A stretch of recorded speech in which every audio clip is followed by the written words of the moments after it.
Good evening, ladies and gentlemen. Once again, it's head to head, and especially those in the diaspora, it is wonderful to have my guest tonight. It's a special one, as always, but this one is very special. He has his degree in economics. He has his master's with a distinction, and the distinction is development finance and planning. And in 2012, he was conferred with an honorary doctorate by the University of the West Indies in recognition of his contribution to regional arts and culture. Now, just think about it. Economics, political science, arts and culture, and we have more. He was the former executive director, vice president of the St. Lucia Chamber of Commerce. My guest was the recipient of 6 awards from Minvian and Shastney Fine Arts Award Council for his work in 3 different areas: visual art, performance art, and literary art. He's a writer, a poet. I think to myself, what more? It's as though that's a well-rounded person, has been involved in several theater productions to his credit, including one called Nasal String. He's at present an independent senator. And I'm sure that by just saying that, you all know that I am going to introduce to you tonight no other but Adrian Augier. Adrian, good evening. Good evening, sir. How are you? It's nice to have you on board because there's a few things we would love to discuss.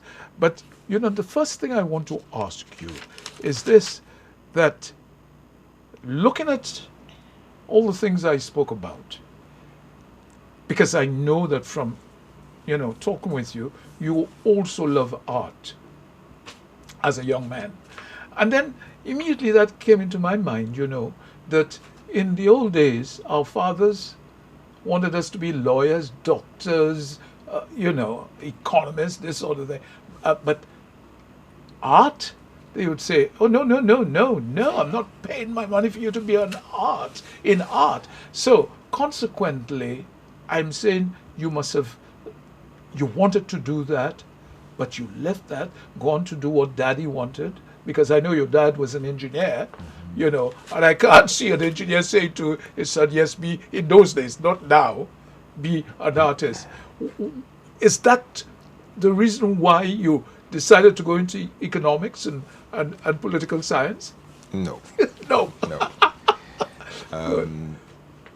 Actually, my parents always told us that they would see us through whatever career we chose. Good. So there was never any direction in that regard. The truth is, I really did not know what I wanted to study. Oh, okay. I've always loved art and theater, and the closest I came was architecture. I considered that for a while, but I was not tremendously successful in math. In fact, I sat O-level math 3 times and only got it on the 3rd. So to all those people out there who think life ends with CXCs, it doesn't. Exactly, you keep going. So I kept going until I got it. And my journey to university, actually, and my choice of university was based on the fact that I could have done 2 years of general study, which I think is a great thing for people entering university, not to streamline yourself so early into one discipline. And so at University of Western Ontario in Canada, where I went, I was very glad to have access to English, French, economics, a bit of philosophy, a bit of math. I think I did computer science. So it was a general 2-year program, and then to go into business school. But in my 2nd year, I decided that I preferred economics. And I had done economics at A level and done well. So I continued in that vein. And then by my 3rd year, I recognized that I was very close in my prerequisites to having the political science qualifications as well. So I stayed an extra year, and I ended up with 2 degrees, Right. one in economics and one in political science. And the two overlapped because I did development economics and international relations as the political science branch. That's the branch that I chose. So so it was very fortunate. I think I've been very lucky to have had that opportunity, and the two things have merged very nicely. Yeah. But looking at that, you know, because I'm sure that a lot of people don't know that you are one of your love is art itself. Not, Yes. you know, we talk about the arts and things that sort, but art Yes. per se. Yes. You know, but you know, have you worked on that lately? Like, for example, yes. decide to have a studio and things of that sort. Well, I've always been an economist by day and an artist by night. Again, very fortunate to be able to have that choice. And I always did my painting, I did writing, and of course my most public art is my carnival. Yes, yes. So people know me for that more than say painting. But I've been painting for a long time. I work in acrylics mostly, and then the whole creative process, design of events, design of sets of costumes, I find to be really one continuous discipline. So I also design spaces. And so whether it is for a function or for permanent living, I design spaces. I design offices and homes, and I do renovations. So it's really all about design, I think. I think even my economics, which has been mostly in policy formulation, is also about design. What's the problem, or what's the objective to be achieved, and then you design the solution to meet it. So I think that really, at heart, I'm a creative thinker, and that has manifested in different streams, but it comes from one source, one understanding of self and environment, which is that we have to develop the solutions to our problems. We have to find ways to navigate life. And designing your own solutions, whether it is what you wear or what you eat or what you express or what you create, or the policies that you design to govern your country or to solve an economic problem. I think that, at least my own explanation, is that it is a process of understanding form and function, need and response, design from a solution-oriented point of view. So you think about it, you understand it, you research it, you come to an understanding of what needs to be done, and you put that solution into action, into practice. Because a lot of people are not aware that when you're talking the way you're talking, they say, well, art, and then the man is an economist and things of that sort. But a lot of people don't understand that economics, basically too, is micro and macro. Yes. And macro takes in a lot of the outer things. That is right. The larger economy. The larger Yes. economy, which is part and parcel. Which is my area. Exactly. Yes. So everything then fits into that. It does. It does. You know, and it balances, as right. you are saying. That's right. You know, but a lot of people don't understand that. Well, a lot of people don't understand it because in small environments, especially small islands, we tend to be comfortable in our boxes. And by the way, a lawyer and a doctor are the two things I always knew I never wanted to be. I considered commercial law at one stage, but not really. Journalism I liked from very early, and I still write, as you know, publicly. I know. But the thing is that we're comfortable in boxes.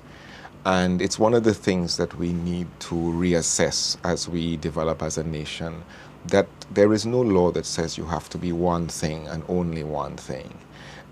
Life is a continuous process of learning and understanding and analyzing and thinking through things. And so what you are at 15 is not what you are at 25, and what you are at 25 is not what you are at 40. Who you are is not likely to change fundamentally, but what you are, what you do, how you earn your living, the world is your oyster, especially in today's environment. It's said that if you're going to be successful, you need at least 7 sources of income. So the days of getting a job and sticking with it for a lifetime, I mean, those days are over. And even our young people don't do that. They have 3 and 4 hustles, Yes. as they call it, and they are moving from phase to phase of their lives and getting on with the business of living and traveling and learning and experiencing. And that's really what life is about. We don't need to box ourselves into any single thing. But I think you do need to find out who you are and what makes you whole and what makes you happy. And if we achieve that, then we truly have lived and will continue to live. But listening to you, what I'm getting here, you say people here, we in fact, and Yes. even those that are have gone out and have qualified, you know, what I find to an extent is that they don't. You mentioned the box, and I'm using the box. Yes. They don't like thinking outside the box. Why is that? Well, I'm not going to generalize No, I'm not on going- behalf yes, of indeed. anybody. But let's start the conversation with the fact that most of the scientists that we know in history today, Michelangelo, and Yes. were both artists and scientists. Good. Yes. True. I mean, the names don't spring to mind, but most of the There- classical quite a lot, people quite a who lot. changed science were artists for the simple reason that they had to do their own illustrations. Yes.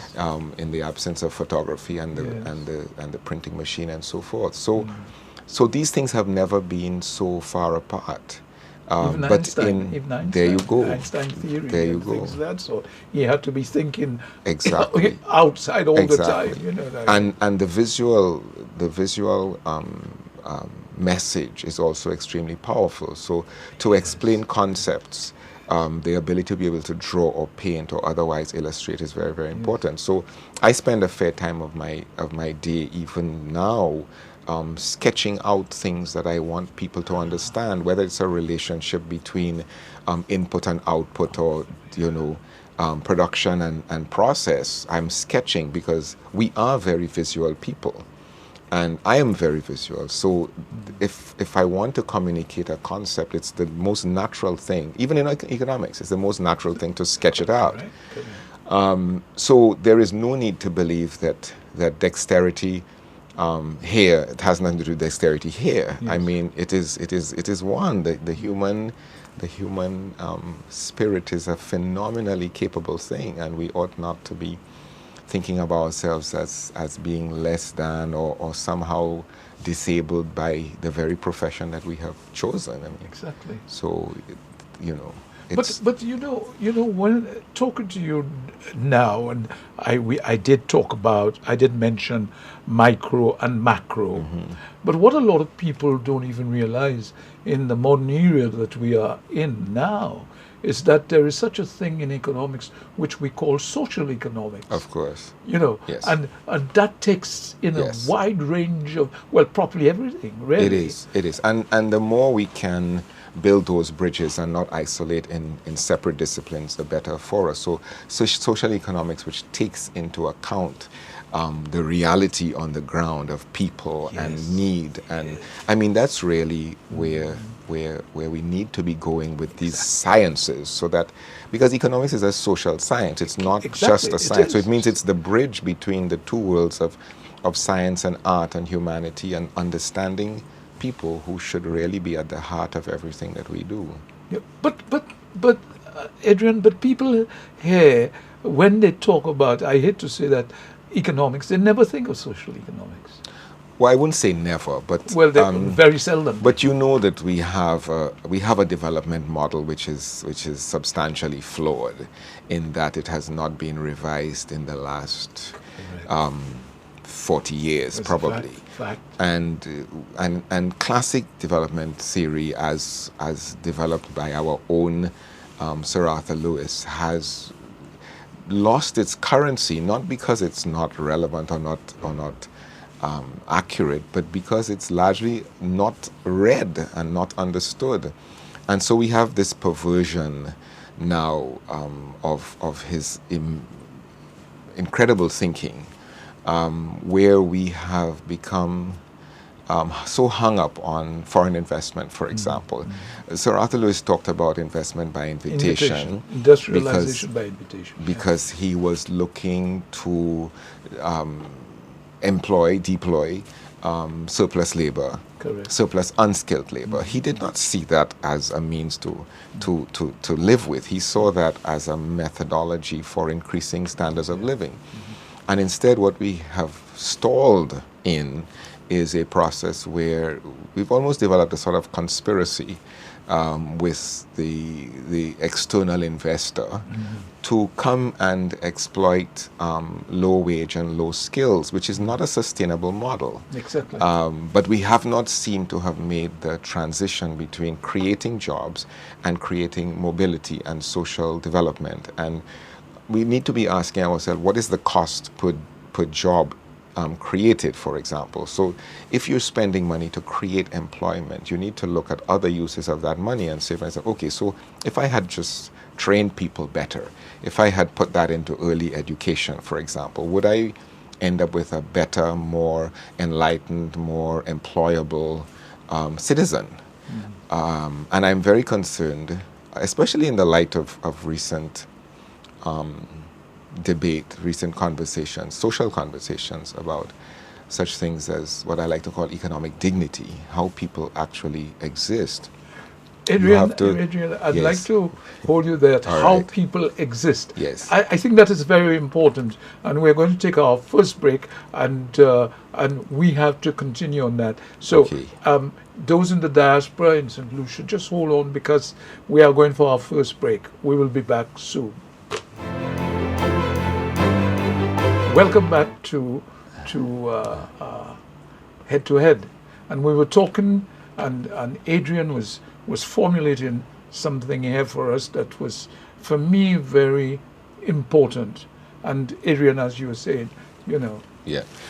Okay, so you know that the Black Lives Matter movement Oh, has yes, gained quite. a lot of traction in the Yes. last 5 months or so. Yes, And the remarkable thing about that is the shades of color in between. yes, So it's no longer a black-white discussion, it's every shade in between, and races and cultures and societies. And what that says to me, and maybe to others, is that we are looking at an economic system, a global economic system, which is not working for a large number of people. correct. And it reminds me of something that I said recently in Parliament, that this is not working. The incidence of poverty, for example, in St. Lucia is rising, but you can't find the statistics in the Economic and Social Review. At least I looked for them and I couldn't find them, but it's an important indicator of how successful our development model is. But you just have to drive around the country and you can see that the incidence of poverty and unemployment is wreaking havoc on our communities. Correct. You see the houses of persons who used to be Mr. and Mrs. somebody, and you know that they can't afford to maintain their homes. You see commercial buildings that have not been painted for 5 years. And you, unless you are a very recent vintage, you know that is not our way. We are very house-proud people. Very much so. We take care of the little that we have, Exactly. and we try to hopefully pass it on to the next generation. I think that system has been under siege of late, and there is a disguised poverty, and there is both undisguised poverty. The undisguised poverty is sitting on the block in the bus stands, and it's unemployed, and it's idle, and it's frustrated. The disguised poverty is Mr. and Mrs. used to be somebody who are now sitting in their homes living off some kind of mediocre pension because our social security system is not working, and trying their best to maintain their dignity. Whatever they have earned during their lifetime is going to be divided perhaps between 2 or 3 siblings. So a store of wealth that cannot even support support the parents is now not going to support the 2 or 3 children. So instead of wealth growing across generations, it is being diminished across generations. On top of that, you have urban degradation in many of our neighborhoods because social services aren't kept up, parks, sidewalks, drains, roads, and so you may find yourself owning a home that is worth less at the end of your lifetime than when you first built it 25 years ago, 35 years ago. So again, that is an erosion of personal wealth. And if personal wealth is being eroded, even at the very end of the economic spectrum, where and every regular, ordinary St. Lucian aspires to own a home. If you build a home in an area that is itself degenerating, ghettoification, urban degradation, lack of services, lack of even development control to the value drops. The value drops. So all of your savings that have gone into this property over the life cycle is lost, it's wasted, and it doesn't generate any additional benefit for the next generation. So, but Adrian, listening to what you're saying, because all of it makes sense. Have governments then failed us in a sense? I think the state has failed us. The state, yes. The apparatus of the state has failed Correct. us in major areas, and the major areas would be education. And there was a substantial discussion on education, and particularly history and education last night. And I want to commend the speakers. They were on another network, but an excellent program in the context of emancipation and the need to know your history and so forth. But are we really emancipated? That's a whole other story. The whole other story. Yeah. But let's talk about the state. No, because it's the same thing with the education. Because the education is still a colonial education. It is not an education that it's producing a colonial. Exactly. It's producing a colonial result. But let's go back to the question of has the state failed us? I think the state has failed us in some major areas. Yes. Education is certainly one of them. We don't know enough about us. We don't know enough about how we survive and endure and prosper in the current global environment. The other major one is health. That's a 11, 12-year, 3 administration scandal that's still going on. And we have now surpassed $125 million in health care. And if we even think about that, we should really weep. Security is another public good that should be supplied by the state. You can look at the crime rate in the last month alone and ask yourself, is the security system working? No, it's not. So education, health, security, environment, which is also to be protected by the state, is not being protected. And we come right back then to the question of investment and the fact that we are handing over huge tracts of lands and major portions of our national savings to investors. Well, if you have to do that, then you are the investor. Exactly. We are the investors. The state, And if we are the investors, then we should also be the beneficiaries and the owners and the shareholders and the board of directors. So the state has failed us across several administrations. And if you look at the incidence of poverty, you look at the incidence of migration, St. Lucia is among the 4 countries in the Caribbean that have lost the most people. And it's our brightest and our best who are most mobile, so they're going. So those are critical building blocks of the nation. And then you can add to that things like art, museums, libraries, the FRC, the archives, the National Trust. Still very poor. Those are agencies of society. Those are agencies of the nation, which have to be embraced and nurtured because they have a function in the building of a nation. And those things are not, by and large, being given the attention that they need. The same is true of the justice system. So it's poor black boys who are in jail. There's nobody else in jail.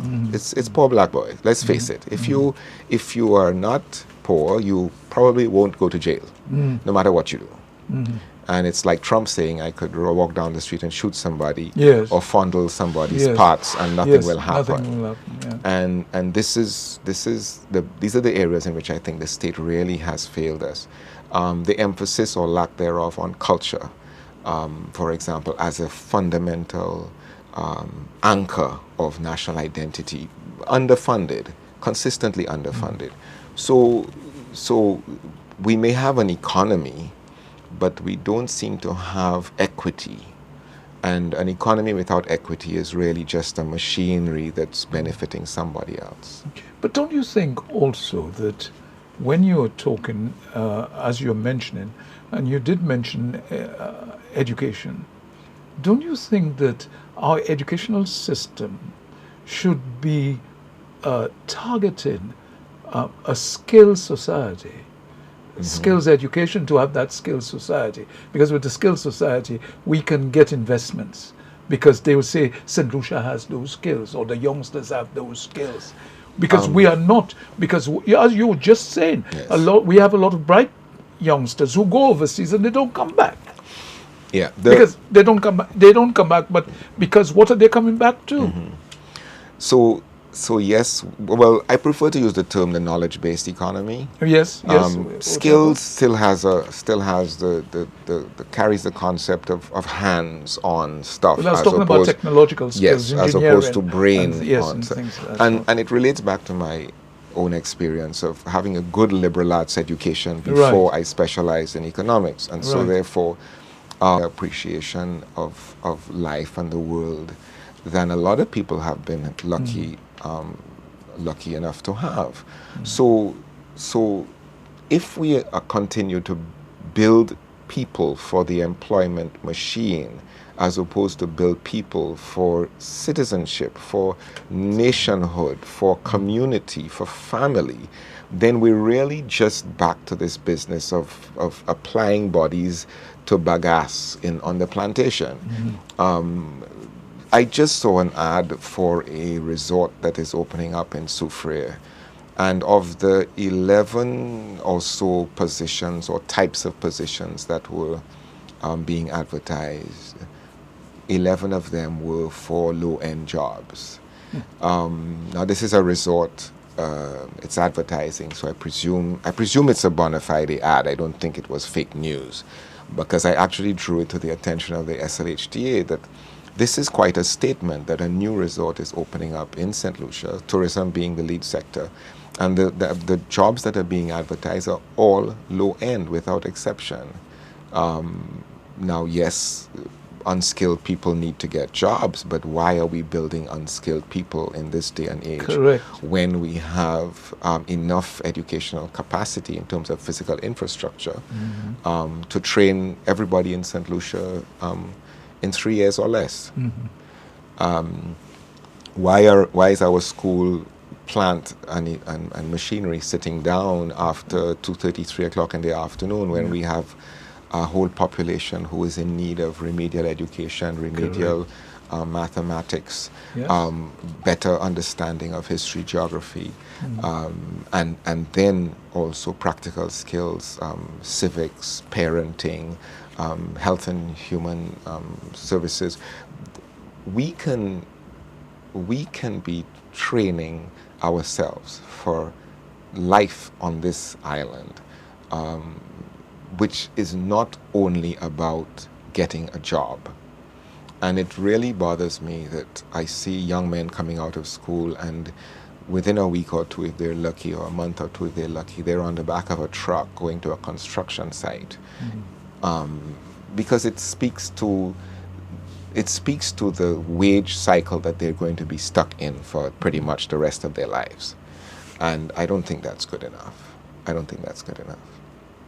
But therefore, whichever government is in power, it is very important that the major concentration is not on you or I, so to speak, is on the youth. And how do we develop the youth to be able to compete? Well, Winston Fulgens on the program last night I sent him a note commending him because he stuck to his guns on the point that education really It is the basis of It any has to be. advancement, psychological advancement, emotional advancement, It has to and be. certainly economic advancement. And we are in the fortunate position right now of having slower growth rate than we had previously in terms of population. Yeah. So that ought to make it possible to have qualitative improvements in Exactly. education. So we have less people to school. So with the same amount of money, we ought to be able to train people to a higher level of competence. And I don't think that's happening. And if you look at the CXC results and you see the failure rates in math, which if I remember correctly are above 50%, I think it's 58%, but I could be wrong. Then the system is not delivering the quality of student, but more importantly, the quality of citizen that it ought to be creating. And considering that the percentage of our budget that we spend on education has not increased substantially, I think it's 1 or 2% over Yes, the last over 12 Yes. years or something like Yes. that, then we should not be surprised if our education system is not showing qualitative improvements. So the human stock, for want of a better word, is not advancing, and so the earning capacity of the human stock is not advancing. So therefore, what are you going to be reliant on? Capital. So we are back to the Arthur Lewis days of unskilled surplus labor and an over-reliance on capital. And since we're not running our own affairs very well, it's foreign capital. So this is a kind of economic conspiracy that any right-thinking person cannot support. Well, you know, Adrian, like everything else, the second part of our discussion is coming towards the end. What I really want to do in the third part is that I want to ask you first about your 30 years in Carnival and your own band now, and finally that trip to Taiwan, because it was probably one of the first trip a big band like yours was able to go out. I think thousands of miles, one would want to say. Yes, And several how thousands did you all of miles. manage that? We're going to come to that. Okay. We are going to take a break, and we are coming back for the last bit. You will stay interested. Welcome back to Head to Head. In the studio with me is Adrian Augier, and you all know, well, majority of St. Lucians know him because he's part and parcel of the economic world, the political world, the you name it, the arts, whether it's literary arts, whether it's visual arts, he's the man. And therefore, I'm now going to ask him, as I said, 30 years he's been in Carnival, to the extent he's formed his own band finally many years ago, and they have done exceptionally well. What made you do that, Adrian? Well, Finally I to have thank you. that band. I thank you for your very poor mathematics, but it is far more than 30 years. Far more than 30 years. Yes. Good Lord. Too long to mention. Yes. I made my first Queen of the Band's costume at 17. 17? Yes, and I'm well beyond 47, so you can do do the math. All right then, all right. So what made me do that? I think it was inevitable that I would be involved in that aspect of theater, street theater. The truth is, artists all want to be seen and want to be loved. Yes. Whether we admit it or not is a whole other story, but all artists want to be seen and want to be loved. And so Carnival is done on a scale that hopefully achieves both of those things. Right. And so if you're vain enough to put your stuff out there, that really is a major stage. Right. And it is said it's the only place where the performers pay and the audience doesn't. Right. But certainly part of my motivation originally was you have these visions of people engaged in the expression of some creative idea. And if you're lucky, life gives you 300 or 400 dancers, actors, performers, And to be able to produce on that scale, to design and produce on that scale, is just a huge gift. So, of course, I was in Miss Bootie's band. Not cutting you way short. back. Were you around when Turks was around? Only Because I remember Miss Bootie. Yes, only in the sort of recesses of my mind. I think there were people I knew who were in that, but I myself was not in that. But that was part of the history of the thing. Yeah, because I remember quite vividly that Turks played Princes of Italy. Yes, And that's before my time, Dennis. I assure you. That is well and we all before had my to time. dress with these big things, the whole Yes, band, yes. and because it was just steel band. Yes, And yes. we were the Princes of Italy. I remember the Walcott brothers were. Well, Roddy, I Roddy suppose. was the engineer behind a lot of things. Yes. You know, what I mean, it was fantastic. Well, the carnival is always fantastic if you do it right. Yes. But I come to carnival as a young man. Yes. With some talent, I suppose, Right. certainly with some vanity, which one must admit. Yes. And so I'm asked to help with a Queen of the Band's costume. It was Cameron Bonnet, Yes. who is Aristelia Bonnet's daughter. And she was our first Queen of the Bands that I remember Right. for Miss Bootie, and she played Rule Britannia. Right. And right. a team of, I don't know, 3 or 4 of us built that costume in Paula St. Helen's garage at Chesterfield, which is now Yeah. the police station. Right. Right. And we went and we gave a good show of ourselves. Good. And from then I was bitten, and then I went up myself as King of the Bands in 80 something, Right. and won, to my great shock, horror, and surprise. All right. Right. And so then I've been kind of involved in one way or the other ever since, with Royalites for Right. almost 20 years, with St. Lucian Spirit when I didn't have my own band, so to Right. speak, and then Rituals for 13 years. Yes. And then the Rituals, and then we were kind of trapped in an old model of carnival which was not working and which was Right. not achieving the kind of artistic, creative integrity that I would like. And so I closed that Closed, down. and then you came back again. And having closed the door, a little Right. window opened, and I said to my colleagues, well, what do we do now? And Right. that opened a conversation of, well, what did we do then? And we remembered how in the old days, people made a communal decision about what we play in. You know, we play Right, in right. Sailors, or we play in Right. Jamettes, or we play in Yeah.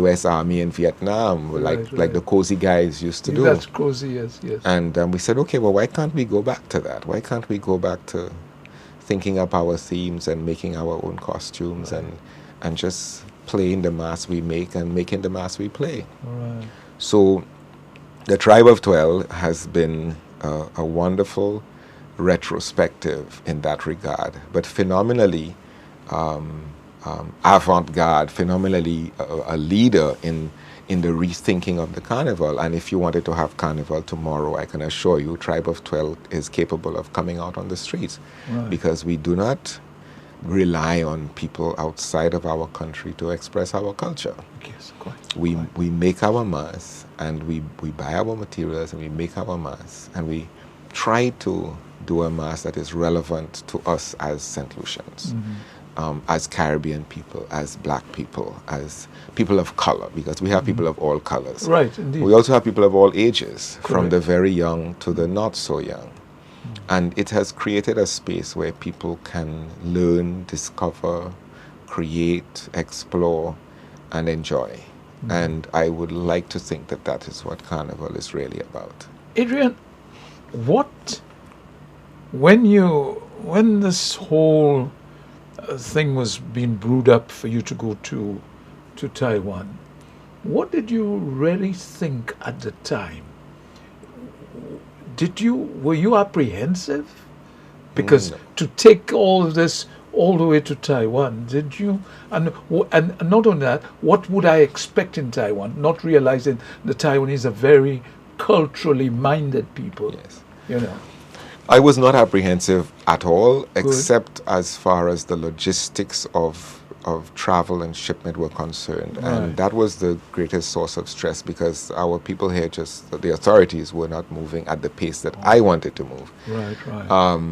And it ended up costing more than it should have. But that's the way governments operate, I suppose. But not apprehensive in the least bit. It was a Right. tremendous honor, I mean, Yes. to be Indeed. asked to represent St. Lucia. And that has always been my approach. Country first, Yes. country first, country first. So I've been to Carifest. I've performed Yes. all over the world. I've had my Yes. work showcased in New Yes. York, in Korea, Yes. in everywhere, Trinidad, Jamaica, Yes, I know. you I know. know.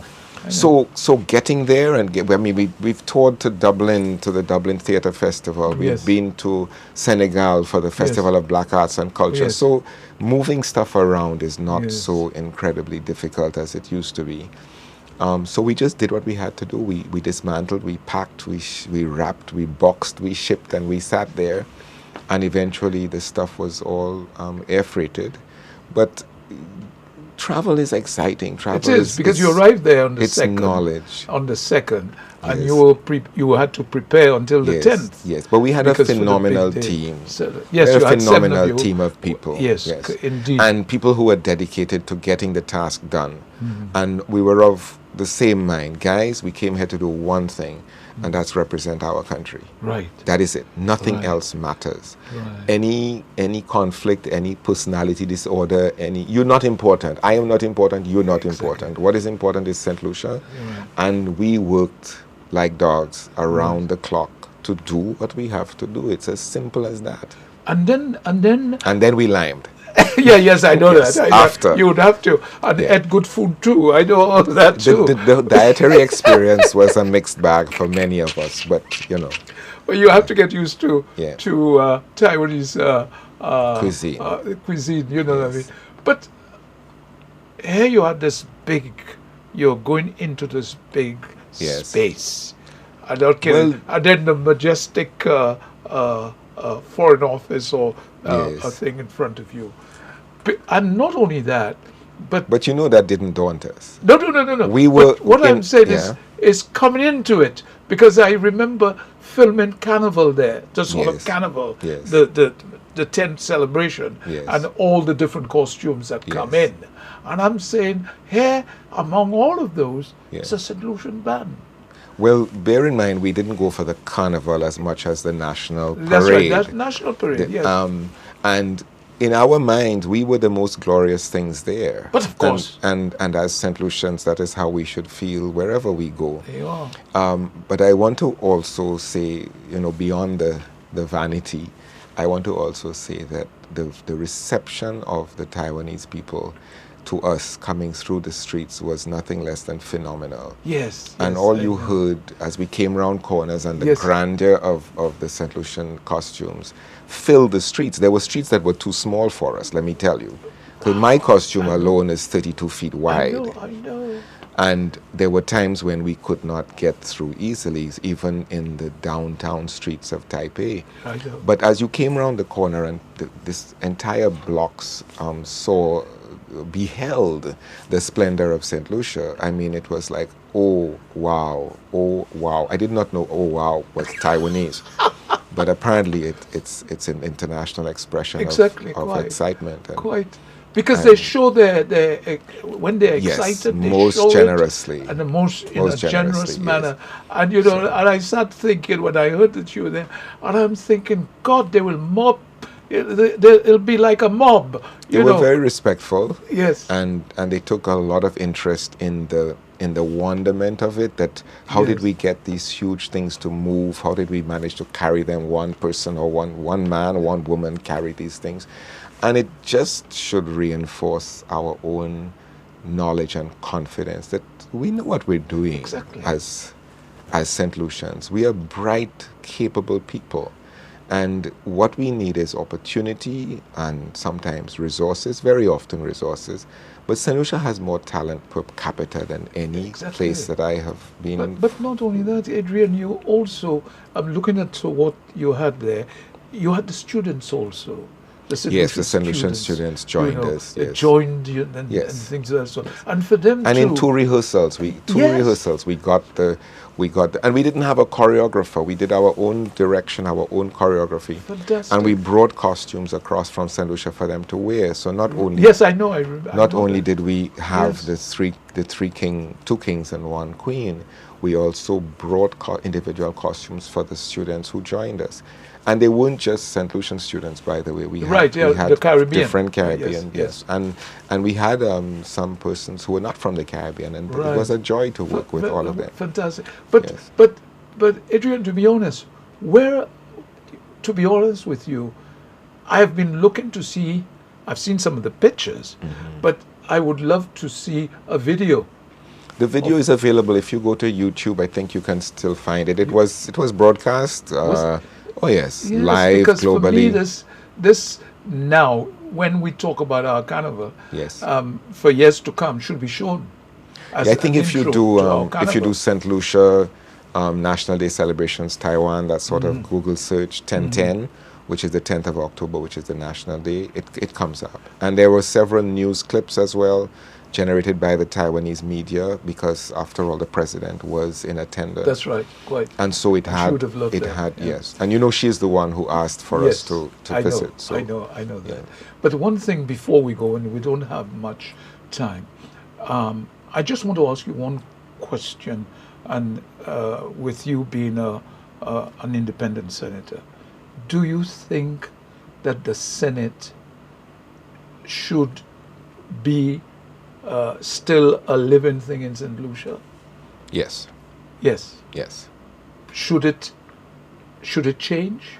yes. Because this idea of independent senators, regardless what they say and what the opposition say, it doesn't matter. It's just like a stamp, a rubber stamp for government. The most rewarding thing for me as an independent senator is my privilege of being able to interpret and explain and share with everyday, ordinary St. Lucians, to bring to them the process of government as it happens in the House, down or across rather to because I mean we are up there, so to speak, in the imagination and physically above the street sort of thing. And I think we forget that what we are doing is really about people living their everyday lives down on the street.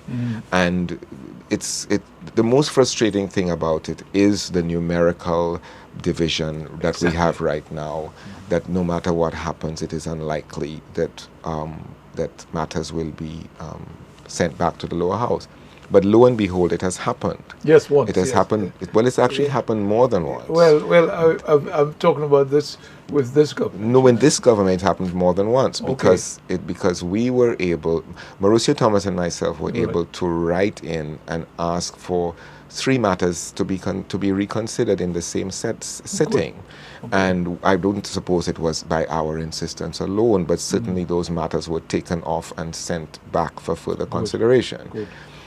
So those didn't even go to debate. In that same sitting, 2 matters were also had to be reconsidered. One was withdrawn entirely because it was poorly drafted, and the other one, which went to the vote and was approved, had to be re-sent to the lower house anyway because it was wrong. Right. So we were able to bring those things to public attention, to insist that the right thing be done.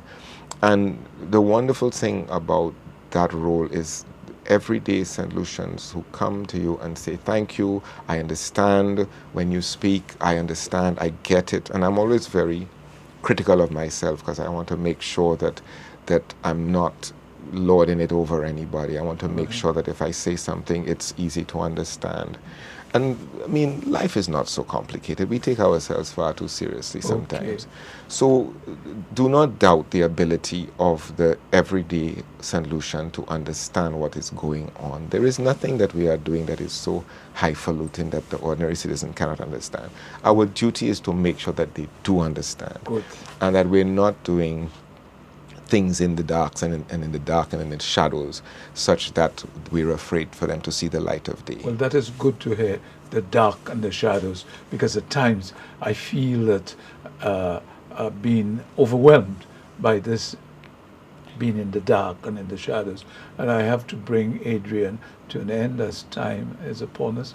It rushes on like this sort of wave that, you know, a tsunami wave that comes so quickly upon us. But it's here. And Adrian, I have to say, thank you very much. I think we've covered quite a bit. Yes. There's so much more to cover, but time has really, well, you know. As Alison Jean said to you not so long ago, I'd be willing to come back. Oh, good. I'm glad. Thanks very much, Thank Adrian. you. I enjoyed that very much, and I hope that you in the diaspora and all of St. Lucia have enjoyed that, because I believe that this was an educational discussion for me, that we should all have learned something from it. And I thank you, St. Lucia, very much for listening to us tonight. Good night.